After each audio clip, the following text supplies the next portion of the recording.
নারী মানেই হচ্ছে প্রত্যেক বাড়িতে রান্নার রানী। তো বাড়িতে সে যেভাবেই রান্না করুক না কেন তার হাতের রান্না কিন্তু তার বাচ্চারা, তার স্বামী এবং তার পরিবারের সবাই অনেক পছন্দ করে। হ্যালো ভিউয়ার্স, আসসালামু আলাইকুম।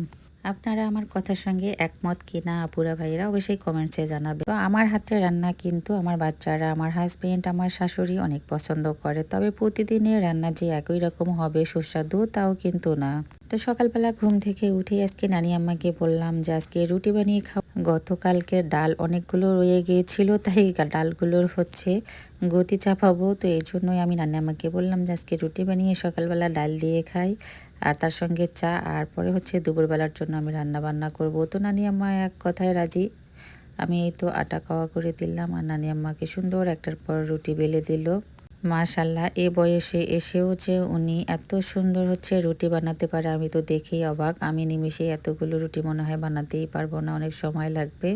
তো আমরা এই তো এক এক করে সবাই নাস্তা খেয়ে নিলাম। আমার সবার শেষে হচ্ছে আপনাদের ভাই তো খেয়ে নিল। তো রুটিগুলো ঠান্ডা হয়ে গিয়েছিল, তাই আবার একটু তেলে ভেজে দিলাম। সঙ্গে ডাল ছিল, ডিম ভাজি আর মিষ্টি দিয়ে দিলাম। তো ও যেহেতু গতকাল রাত্রে অবশ্য ভাত খায়নি, অনেক নাকি ক্ষুধা লেগেছিল, তাই আজকে আবার মজা করেই খেয়ে নিল সকালবেলা। আর আমি বললাম দুপুরবেলা একবারে হচ্ছে আমরা ভাত খাবো। তো অবশ্য রাজি হলো যে কোনো সমস্যা নেই, যত কম খাবো তত সুস্থ থাকবো। আর এই তো দুপুরবেলার জন্য আমি সজনে আলু বেগুন রান্না করে নিলাম, আর তার সঙ্গে হচ্ছে বেশ কিছুদিন হয়ে গেল তেলাপিয়া মাছ ছিল আমার ফ্রিজে, আর হচ্ছে মৌসা মাছ।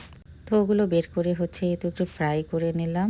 আর আমাদের আতা গেছে মাশাল্লাহ, বেশ কয়েকটা আতা ধরেছে। তো আতা হচ্ছে ছেড়তে গেলাম অনেক উপরে, আমরা তো পারতেছিলাম না। তো আপনাদের ভাই হচ্ছে হেল্প করে এই তো আতা পাড়িয়ে দিল। তো আমার মেয়ে তো আতা পেয়ে অনেক খুশি, কিন্তু নিচ থেকে মনে হচ্ছিল যে আতাটা পেকেছে কিন্তু এখনও পাকেনি। তো যাই হোক, ওই অবস্থায় ছিঁড়ে নিয়ে আসলাম।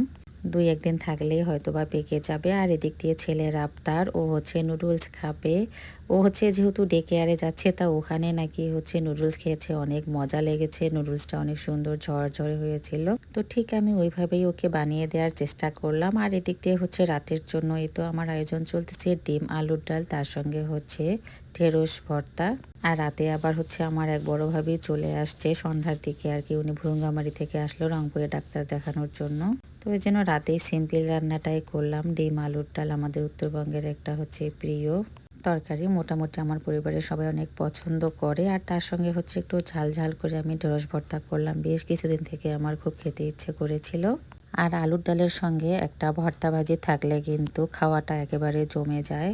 তো আমার রান্নাগুলো আপনাদের কাছে কেমন লাগলো অবশ্যই একটু কমেন্টসে জানাবেন। আর ভালো লেগে থাকলে একটু লাইক কমেন্টস পারলে শেয়ার করে দেবেন। আর যারা যারা নতুন আমার ভিডিওটা দেখতেছেন তারা অবশ্যই একটু ফলো দিয়ে পাশে থাকবেন।